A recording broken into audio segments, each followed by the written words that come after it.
te escuchamos.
Hola, hola, hola.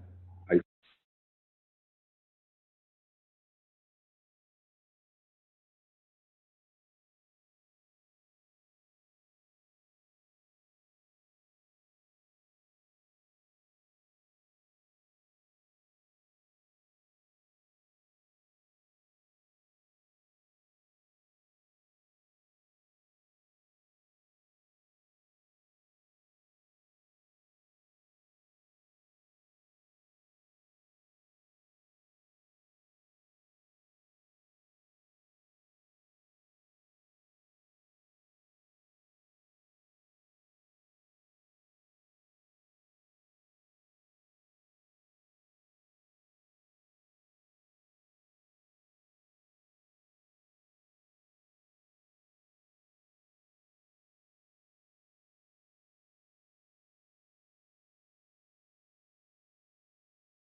Ahora estamos.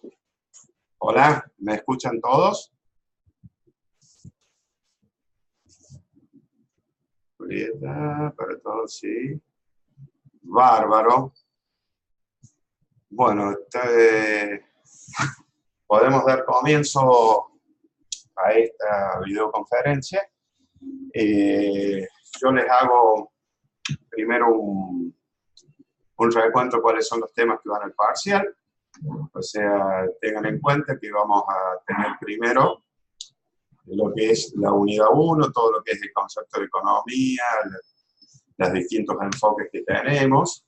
La parte histórica no se evalúa en esta oportunidad, sí va para el examen final. Quiere decir que el capítulo 2 lo pueden leer sin preocuparse que no va a haber preguntas del tema, por ahora. En el examen final sí.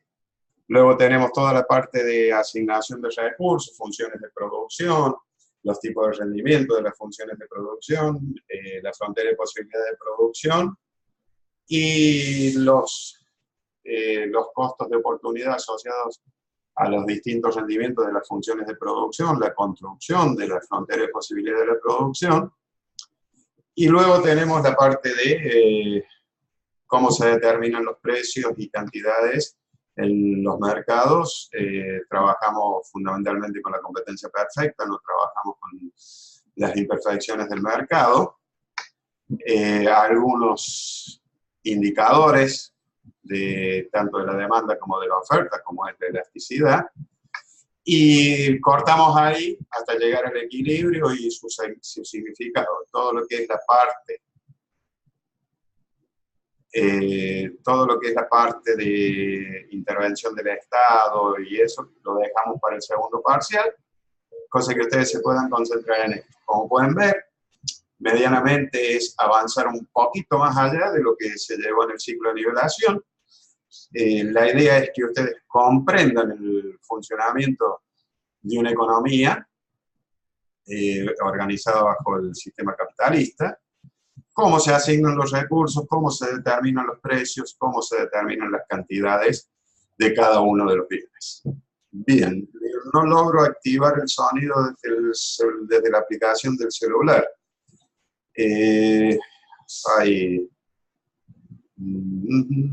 ¿Quién sos? Luz Martínez. No,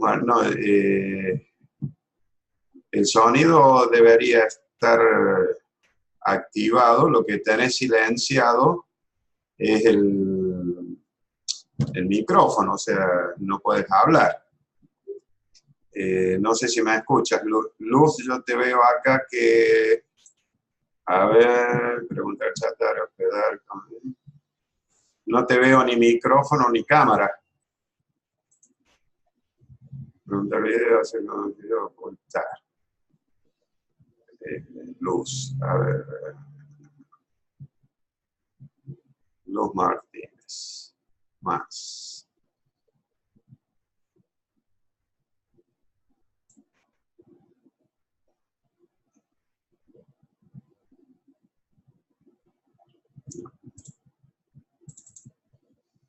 No te veo, Luz, no te veo, pero ¿me puedes escuchar?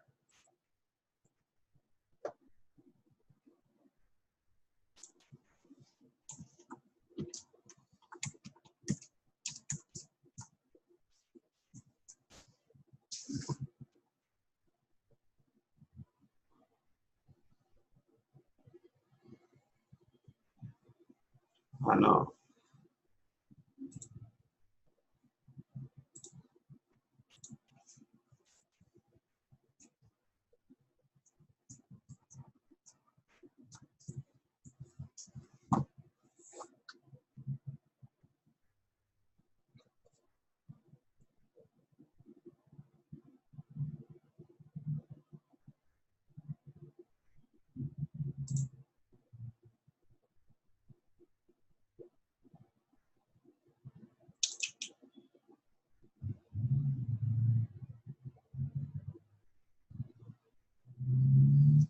Bueno, Luz no me contesta. Bien, todos me pueden escuchar, ¿verdad?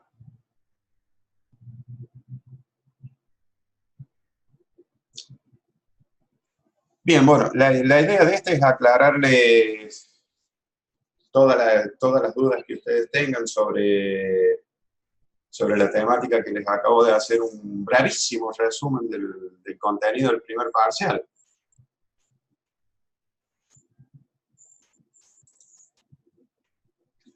Bien, Luz. Ya te vas a volver a conectar, o sea, debes salir de la reunión y entrar por el otro lado. Bueno, se están agregando. Bien, chicos, pueden escribirme todas las consultas que tengan, ¿sí? Lamentablemente, la otra computadora donde tenía preparado las cuestiones no funciona. No funciona el audio, donde tenía un pizarrón, y bueno, pero trataremos de solucionar las cosas con los recursos que tenemos aquí. ¿Qué consultas tienen al respecto? ¿De qué quieren que charlemos? Se veo acá aquí MotoG Plus también. A ver.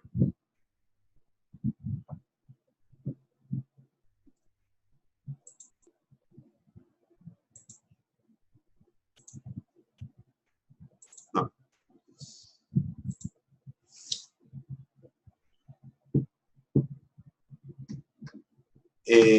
Intervención del Estado es del 5. El 6 empieza con cuentas nacionales. O sea, hablemos de unidades del programa, ¿tá? Y no de capítulos del libro. sea, está el capítulo 6, que configura lo que es oferta y demanda, ¿sí? Y determina los equilibrios. ¿Está? Está al final del capítulo que trata todo lo que es equilibrio de mercado y bueno, y algunas particularidades y hay algunos ejemplos de mercados particulares como el mercado de trabajo y cómo se determinan los equilibrios. Esa parte es los efectos de los impuestos y subsidios sobre los distintos bienes y cómo modifican los equilibrios. Pero hemos dicho eso, lo dejamos para el segundo parcial, dado que el tiempo que tenemos no es suficiente como para tratarlo bien el tema. Le dedicamos otra clase después. En la clase de hoy nos dedicaremos a oferta y el equilibrio y cómo trabajar con las elasticidades y los otros indicadores que tenemos de la demanda.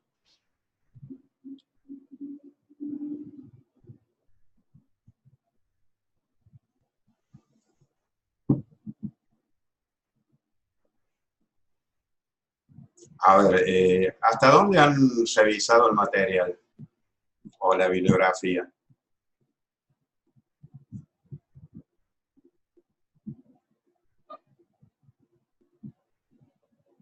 Nada. Ahora sí. Hasta el capítulo 5 del libro La Moneda. O sea, hasta oferta y demanda. Equilibrio han llegado.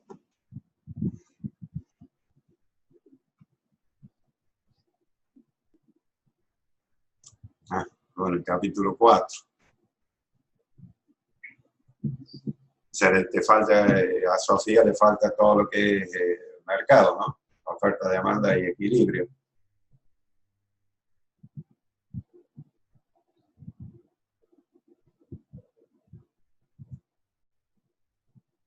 Y bueno, de todo eso que han revisado,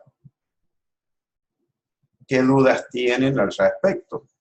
Que les pueda aclarar a partir de aquí. En el aula virtual había una pregunta bastante interesante sobre la autoevaluación, la número 8, si no me acuerdo, en donde se buscaba ver los efectos de un cambio en los gustos y las preferencias, tanto en el mercado como en la asignación de recursos. Una muy buena pregunta. O sea, recuerden que deben integrar los conceptos de las dos unidades como para poder dar respuesta a una pregunta como de ese tipo.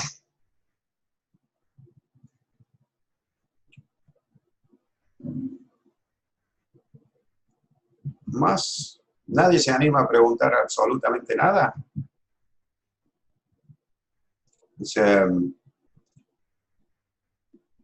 la idea de esto es la participación de ustedes y no un monólogo propio, porque si no, grabamos un video y ya está. O sea, hablo de lo que yo creo que ustedes pueden estar faltándoles, o sea, si ustedes no me transmiten a mí lo que están dudando o les está faltando, no puedo contestarles, o sea, no puedo especular qué es lo que les está faltando. Se puede preguntar cualquier cosa, Sofía, no hay ningún problema, ¿sí?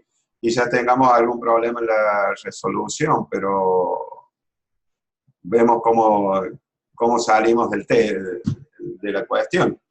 En una de esas yo voy hablando y ustedes van escribiendo lo que yo voy hablando y podemos solucionarlo. Así que intentemos una consulta. Cuando una variable, la consulta es, cuando una variable considerada constante como la tecnología o los gustos cambia la función de oferta y no solo las cantidades ofrecidas. Es así. O sea, tanto la oferta como la demanda, cuando los determinantes que se supusieron constantes se modifican, no modifica la pendiente de la función. Recuerde que trabajamos con funciones lineales. Al no modificar la pendiente, lo que hace es modificar la ordenada al origen, es decir, la traslada hacia arriba o hacia abajo, depende cuál sea el efecto, ¿no? Por ejemplo, si aumenta el precio de un bien, está explicado todo dentro de la curva de oferta, es decir, que es un paso de un punto a otro sobre la oferta. Pero si cambia la tecnología que mejora los costos, va a haber un aumento en la oferta, es decir, un desplazamiento hacia abajo de la función de oferta, cambiando las condiciones de equilibrio si la demanda se mantiene constante. Puede suceder que haya cambios conjuntos, tanto para la oferta como la demanda, como por ejemplo, puede haber un cambio tecnológico y a su vez una caída en los precios de los bienes complementarios. Por lo tanto, vamos a tener una expansión tanto de la oferta como de la demanda. Traten de dibujarlo ustedes ahí lo que yo voy diciendo, es decir, un eje cartesiano, precio y cantidad. ¿Sí? Si hay una mejora tecnológica, aumenta la oferta, la desplaza hacia abajo. Si hay un cambio en los precios de los bienes complementarios que disminuyen, la demanda se desplaza hacia afuera. Por lo tanto, la combinación del equilibrio, a ver, lo que sí podemos decir seguro que las cantidades de equilibrio van a aumentar. Ahora, sobre el precio no podemos decir nada porque depende de la magnitud de los desplazamientos de las funciones de oferta y demanda. Si la oferta se traslada mucho y la demanda muy poquita, el efecto va a ser grande, y mientras si hay un gran desplazamiento de la demanda, el efecto va a ser pequeño y quizás hasta aumente el precio de equilibrio, ¿no? O sea, traten de hacer el dibujo en sus cuadernos.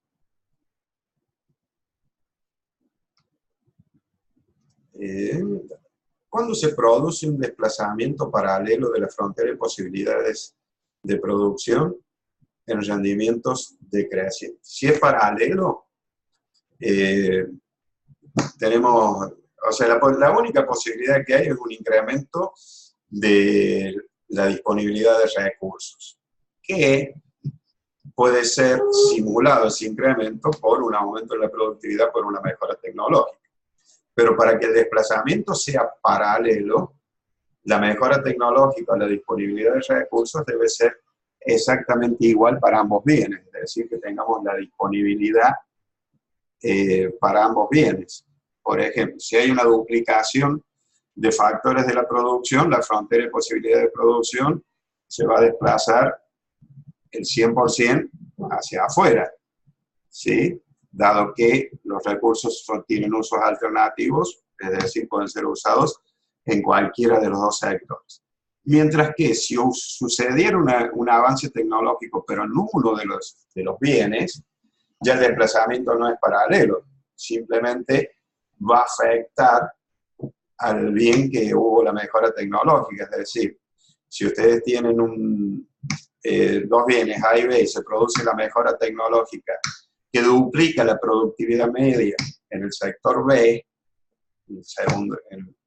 el desplazamiento va a ser sobre el eje de las abscisas al doble en el punto de corte, y va a partir del eje de las ordenadas en el mismo punto, es decir, que van a tener un desplazamiento de este tipo.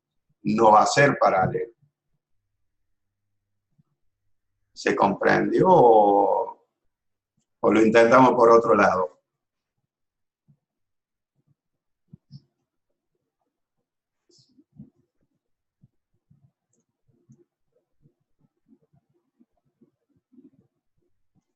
Bueno,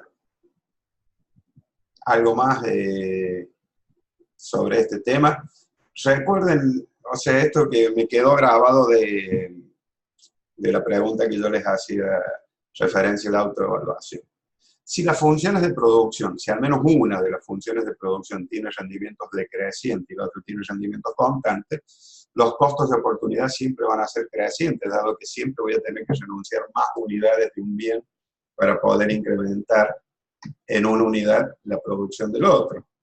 Mientras que si los rendimientos de las funciones de producción son constantes en ambos bienes, los costos de oportunidad son constantes. Siempre tengo que renunciar lo mismo para poder incrementar la producción de uno u otro bien, y cuánto renuncio, el equivalente a la productividad media del sector.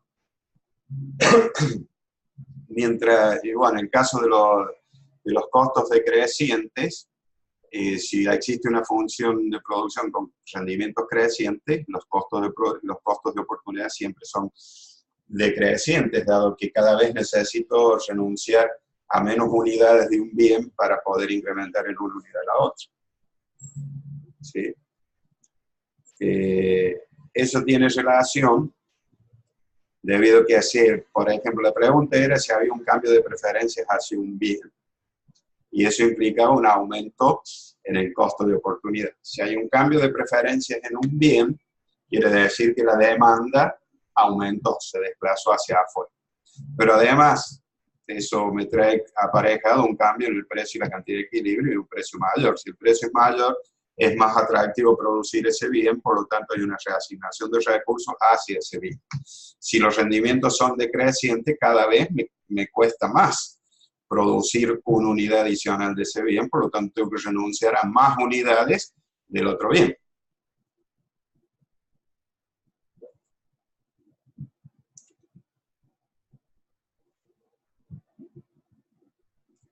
Los veo poco activos y expectantes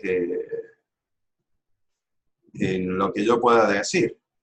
O sea, la idea es que intercambiemos entre nosotros los conceptos, ¿sí? Buen día, Juan Francisco. A ver, no pude comprender la curva de ingreso-consumo. La curva de ingreso-consumo lo que te muestra es el trayecto de cómo se va a incrementar las unidades de consumo de un bien a medida que el ingreso se modifica. O sea, es muy similar al concepto de frontera de posibilidad de producción, pero esto es la restricción presupuestaria. La restricción presupuestaria nosotros la tenemos como una función lineal, es decir, que es con pendiente negativa, o sea, que es descendiente. Si el ingreso cambia, ¿sí?, aumenta, la restricción presupuestaria se desplaza hacia afuera en la magnitud del aumento del ingreso, en la misma proporción, ¿sí? Y recuerden ustedes que todavía no hemos determinado cuál es el punto en el cual el consumidor maximiza su utilidad. Entonces, suponemos uno cualquiera, y a partir de ese punto, en la otra curva en la que se desplazó, también suponemos cuál es el punto donde maximiza. Si unimos esos dos puntos, obtenemos la curva ingreso-consumo. Es decir, si el bien es normal, el consumo del bien va a aumentar a medida que aumente el ingreso, mientras que si el bien es inferior, el consumo del bien va a disminuir a medida que aumente el ingreso. Por lo tanto, está muy relacionado con el tema de la elasticidad de ingreso para determinar si los bienes son inferiores o normales. Si el bien es inferior, la elasticidad de ingreso es menor que 0. ¿Sí? ¿Qué quiere decir? Que por cada 1% que aumente el ingreso, la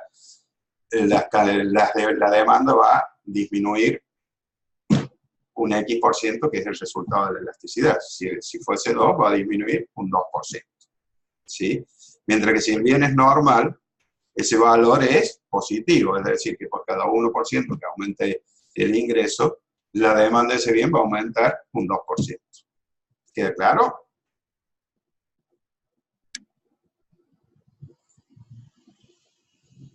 No sé si fui claro, Juan.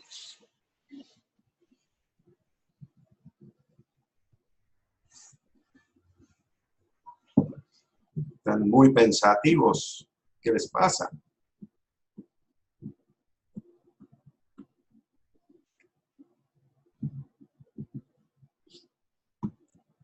Y, a ver. Y la elasticidad cruzada, cande la pregunta cuál es la elasticidad cruzada. La elasticidad cruzada relaciona dos tipos de bienes y ahí podemos determinar si, de acuerdo a ese al valor obtenido,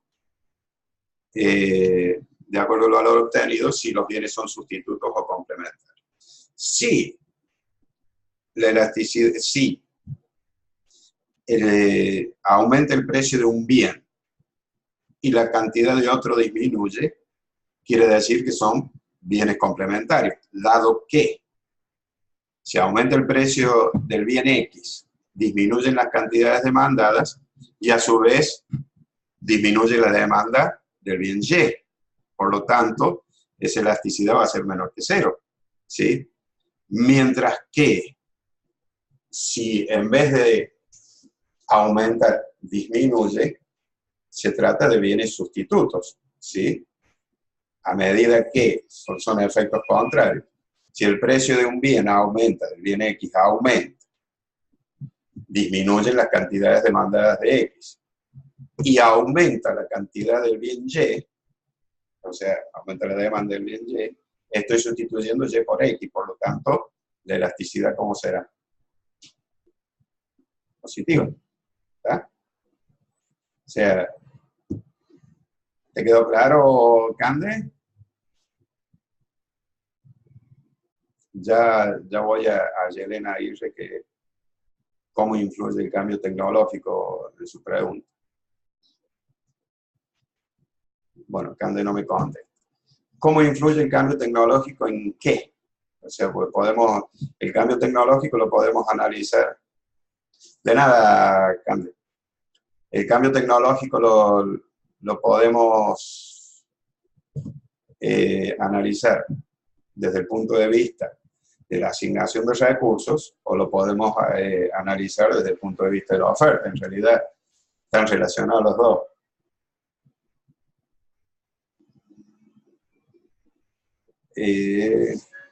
Ya te contesto, Sos. O sea, estoy esperando que alguien me aclare un poquito dónde quiere ver el cambio tecnológico. O sea, lo podemos ver en los dos lados. El cambio tecnológico, para que se precie tal, tiene que ser positivo, es decir, que hay una mejora en la productividad de los factores. Estamos hasta ahí. Si hay una mejora en la productividad de los factores, me va a aumentar la capacidad de producción. Es decir, que mi frontera de posibilidad de producción se va a ir desplazando hacia afuera. Y bueno, si el cambio tecnológico afectara a los dos bienes, el desplazamiento va a ser paralelo. Si afectara más en uno que otro, va a haber una rotación de la curva, un desplazamiento y una rotación de la curva.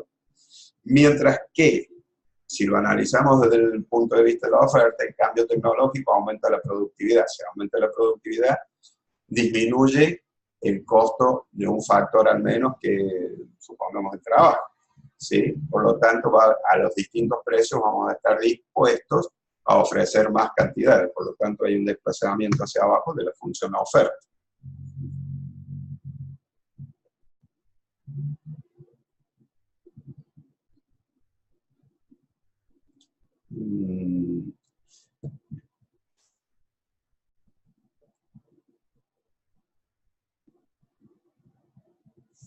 Y no entiendo la pregunta. En los dos lados siempre es un cambio positivo. A ver, puede ser que un cambio tecnológico, tengo dos bienes primarios y bienes industriales. Y sucede un cambio tecnológico que mejora las productividades en los dos. No sé, la invención de algo, algún invento.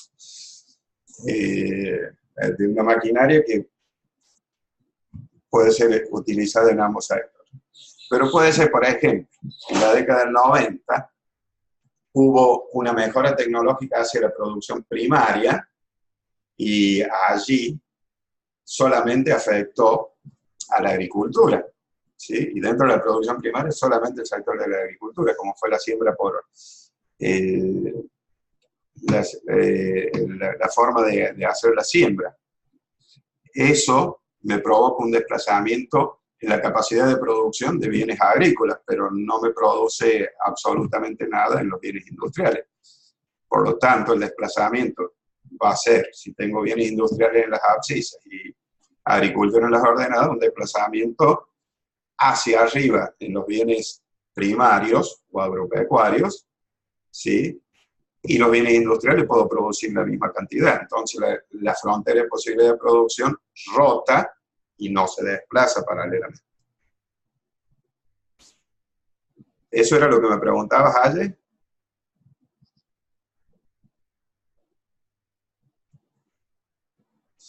En cuanto a Sofía, no, la elasticidad cruzada no...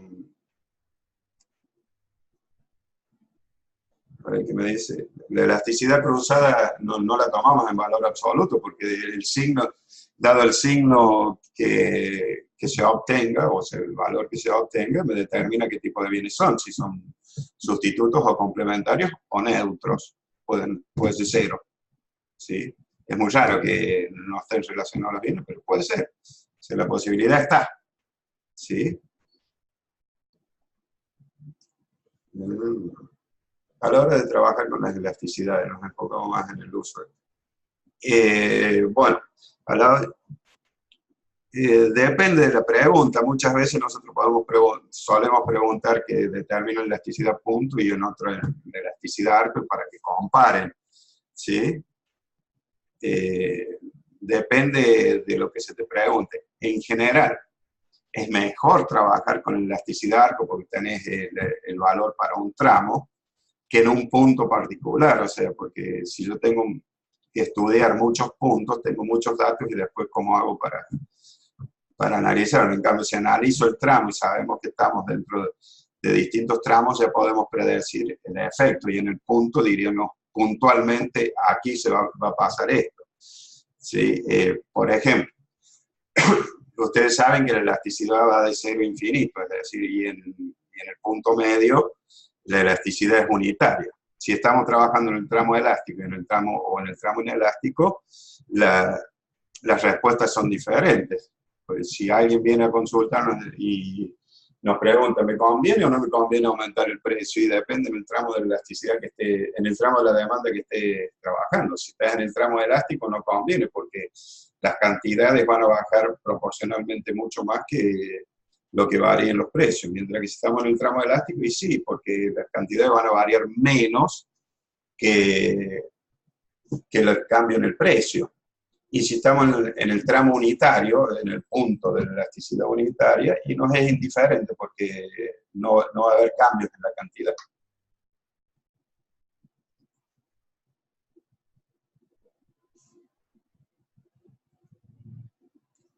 ¿Está claro, Juan?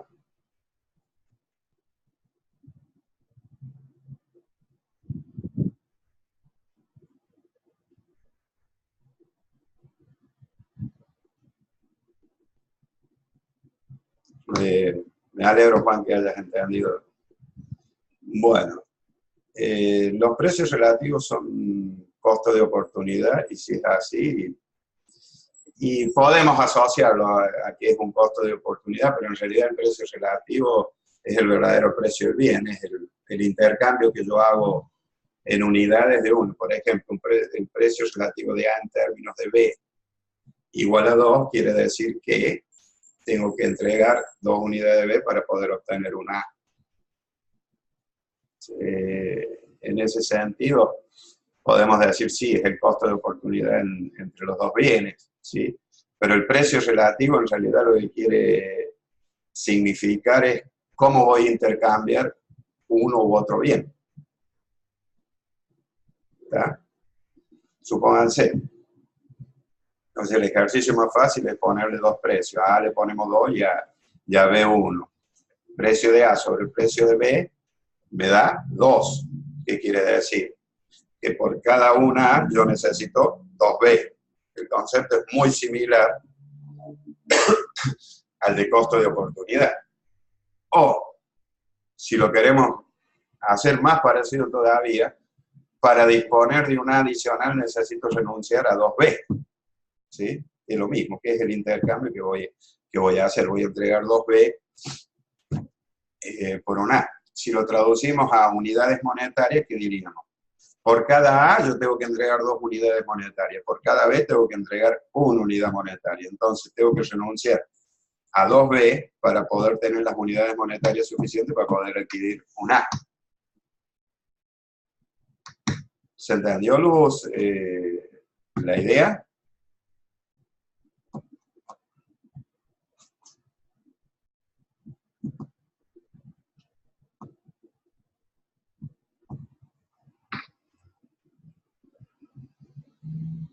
De nada, Luz. ¿Alguien más que quisiera?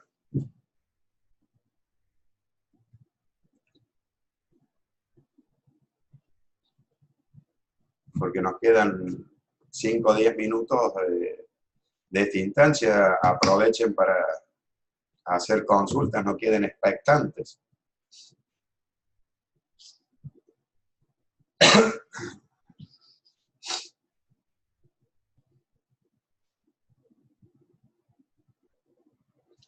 Bueno, si no hay nadie más que tenga algo para preguntar, lo dejamos ahí. Esto va a quedar grabado dentro de la plataforma para si quieren revisar alguno de todos estos conceptos, y va a estar disponible para todos.